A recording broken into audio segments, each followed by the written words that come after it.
বাংলাদেশে আমরা founding father না বলে আমরা ফাউন্ডিং ফাদার্স বলছি।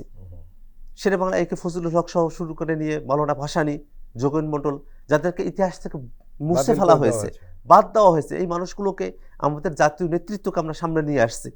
এটা তো মুজিববাদীদের পছন্দ হবে না।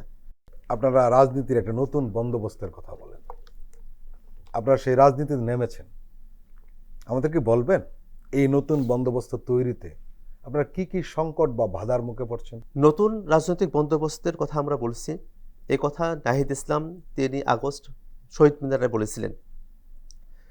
নতুন বন্দোবস্তের যে লিটারেচার, সেই লিটারেচার তৈরি আমরা করছি। দীর্ঘ সময় ধরে আমাদের সাথে যারা আছেন অনেকেই পাঠচক্র পরিচালনা করে আসছিলেন, তাদের ক্ষেত্রে এই বোঝাপড়াটা আছে। কিন্তু সেই বোঝাপড়াটাকে সারা দেশের সমস্ত রাজনৈতিক দলের মধ্যে ছড়ানো এবং মানুষকে এটার সাথে এনগেজ করা, এটাতে আমাদের কিছু সময় লাগছে।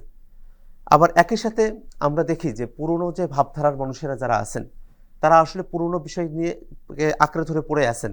তারা নতুনের সাথে সংগতিপূর্ণ জায়গায় আসবেন, এটা তারা কেন সহজে মানতে পারছেন না। এটা একটা সংকটের জায়গা আছে।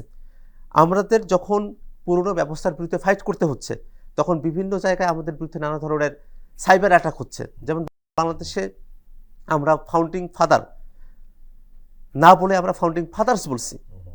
শেরে বাংলা একে ফজলুল হক সহ শুরু করে নিয়ে মাওলানা ভাসানী, যোগেন মণ্ডল, যাদেরকে ইতিহাস থেকে মুছে ফেলা হয়েছে, বাদ দেওয়া হয়েছে, এই মানুষগুলোকে আমাদের জাতীয় নেতৃত্বকে আমরা সামনে নিয়ে আসছি। এটা তো মুজিববাদীদের পছন্দ হবে না। তারা তো চাইবে না যে এক মুজিবের বাইরে গিয়ে অন্য কেউ। আচ্ছা, এই প্রসঙ্গে একটি প্রশ্ন, সম্পূরক প্রশ্ন এসে যায়, সেটি হলো গণ অভ্যুত্থান। আপনারা অবশ্য বিপ্লব বলছিলেন, গণ অভ্যুত্থান যে ঘোষণাপত্র, সেটি আপনারা 15ই জানুয়ারিতে লাস্ট আলটিমেটাম দিয়েছিলেন এবং সরকার থেকে অবশ্য বলা হয়েছে একটু সময় লাগবে, কিন্তু মাঝে মধ্যে কেন জানি মনে হয় এই বিষয়টা হারিয়ে যাচ্ছে বা আলোচনা আসছে না। আপনারা কি আশাবাদী যে এটা আদৌ ঘোষণা হবে? আমরা শতভাগ আশাবাদী। সরকার যদি সরকারের জায়গা থেকে জাতীয় ঐক্যবদ্ধের ভিত্তিতে এটা করতে পারেন তাহলে সব থেকে ভালো হয়।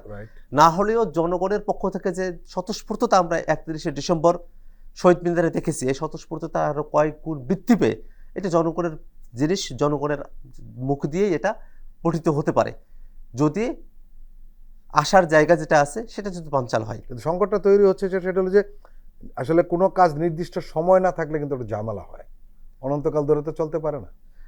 এই কথা তো সরকার যে সংস্কারের যে আলাপগুলো সরকার করছে তাদের ক্ষেত্রেও প্রযোজ্য। আমরা তো বারবার বলেছি, সরকার সময় পাবে তার কাজের মধ্য দিয়ে, শুধুমাত্র অলসভাবে বসে থেকে এই সরকার সময় পেতে পারে না।